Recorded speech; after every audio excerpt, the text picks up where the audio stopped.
You know, in mathematics, when you are solving maths, if you have a formula to solve maybe one particular equation, and as you are going, you miss one premise.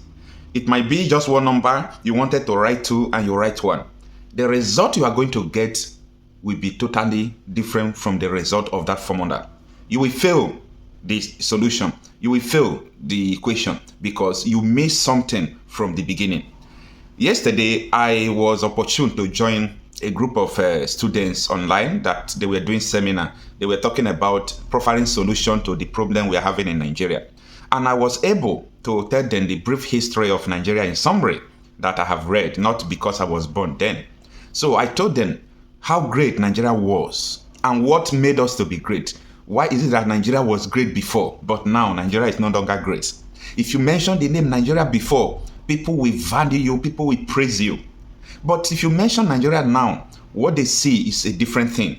A country where human rights is not respected, a country where their government doesn't treat their citizens well, a country where the government are like gods to the subordinates who are the masses, a country where the masses' wealth are being looted by the government, a country where there is a Robin Hoodism in a perverse manner, in the sense that the rich will rob from the poor and also give part of what they have robbed from the poor, giving it back to the poor. Not in a way that it will benefit them, but in a way that they will make those poor people to begin to follow them. That is what is going on in Nigeria. So in that seminar yesterday, what I talked most was the issue of insecurity. I was saying that the reason why so many people are not investing in Nigeria now, the reason why people are not farming, the reason why people are not doing almost everything with Nigeria now is because of insecurity. You see this inflation we are having in Nigeria, Naira devaluation, it is linked to insecurity. People will not understand now. You see, forget about all this production they are doing in the metropolis of Nigeria. The real productions that Nigeria are making is all those cassava, gari, yam, tomato, pepper, okra. You are seeing that people are farming, because these are the places where, food production pumps into market. And I can tell you categorically that people are no longer going to farm as usual. Not because there is no land or, fertile land to farm. Not because people are busy or people are lazy or people are becoming less interested in farming. No, it is because they are afraid, because they don't have money for ransom. Insecurity is the reason why people are not planting. And tell me, this thing has already caused inflation. Even though 1 naira goes back to $1 today, there is this law about demand and supply. When the demand is too much and the supplies are few, it will lead to inflation, because the price of commodity will be high because people are competing for that particular commodity. If you have only 1 cup in Nigeria to buy, this cup could worth, let me say, 1 billion naira. This rubber cup.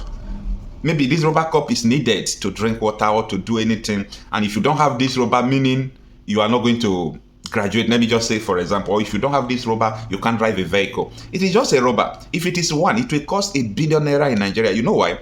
Because it is not all about the value of this cup. It is all about the competition about it, because it is scarce. So scarcity leads to inflation always. That is what is going on in Nigeria. So I was teaching them that there is a reason why Nigeria should not continue together.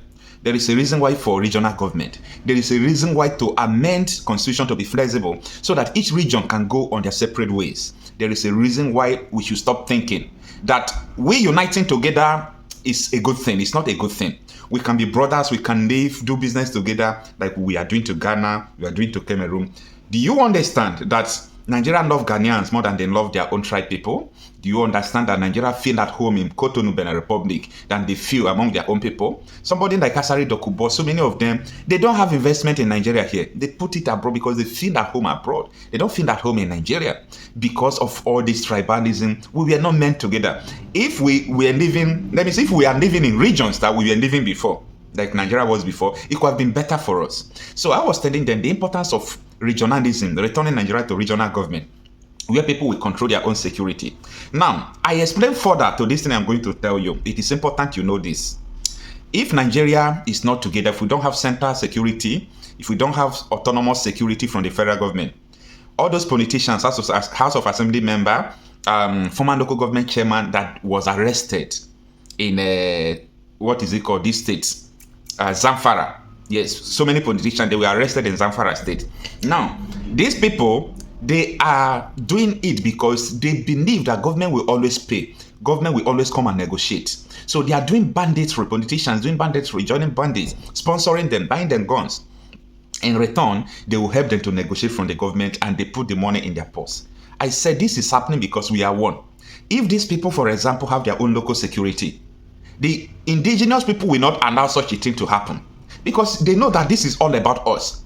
But when people will be thinking this is all about Nigeria, Nigeria have to pay, the government have to pay. After all, the president is not my brother, president is not my person.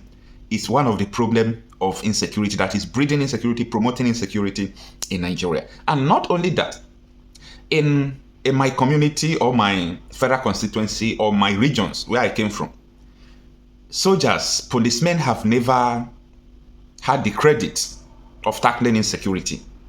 If there are bandits now in the bush, you call soldier will not come. And if soldier comes, soldier don't know road. If you call police will not respond. Sometimes they will tell you they don't have fuel. So everything boils down to indigenous people. Just imagine all these police are not foreigners from you, because police military are foreign to where they are serving. Most of them are foreigners. You can't come from the north, you want to serve as a policeman. What are you going to police? You know the meaning of policing. Police has to do with the indigenous people.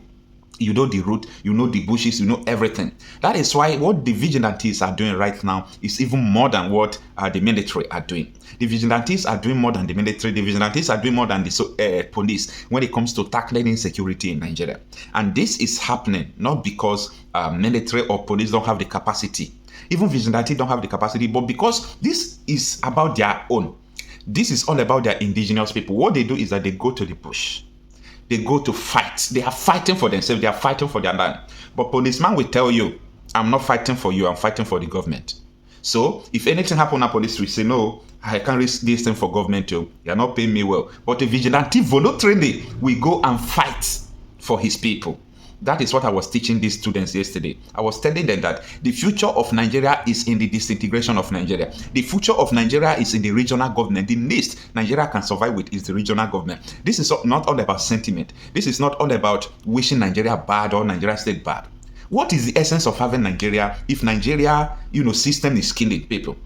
What is the essence of having a nation that will put you into hunger? Not that you don't have ability to feed yourself, but because you belong to this system, you are now being enslaved. You don't have right again. Everything is scrapped from you. Your human right is scrapped from you. Nothing more, nothing less. So this is so insane, and I think it's not fair.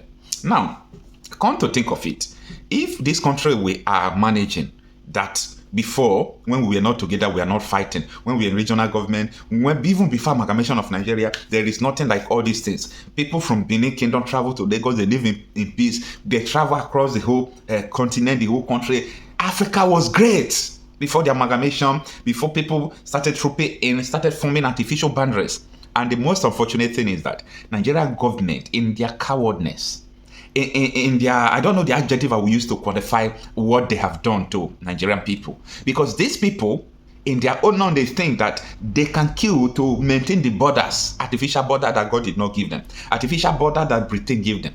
And in Britain, people are doing referendum. The referendum is in their constitution because they know that people can't be together if they don't want to be together. But these people that force you to be together, you are still killing people to make sure you keep yourself together with them. It is so unfortunate. Very, very unfortunate. So this is what I was teaching these students, that come on, it is time for your people to wake up. Wake up to the reality that this country is not working. Wake up to the reality that you as a citizen, that if you don't have money to pay your school fees, you can't go to school. Wake up to the reality that you as a citizen, if you don't have hospital bill, you can't go to hospital. It is so bad, and it's not supposed to be so. Wake up to the reality that your government don't trust and believe in Nigeria. Wake up to the reality that your president's children or your president's investors or investments are not in Nigeria. They take your money outside Nigeria. The Minister of Education can never send his children to the public institution. You must wake up to their reality. This is happening because of one Nigeria. This is happening because this entity is not working. This is happening because of heterogeneous nature that we have as a country, of which is not supposed to be so. We must wake up to this sad reality. We must wake up to the sad reality that someone who says he's going to protect you cannot protect himself. Someone who says he's going to make your life well, he can't even make his life well without noting your money. Down to the state, even the Commissioner of Education, just imagine, Their students cannot go to the public institution. So how do you think that these people will put the schools in order? If a medical, what is it called, a commissioner of health or minister of health won't allow his or her children to go to public institution, do you think the person will have that goals to put the school in order? It is time for us to start thinking and think wise. So these are the things I really lectured these students yesterday, and they are requesting for another seminar today.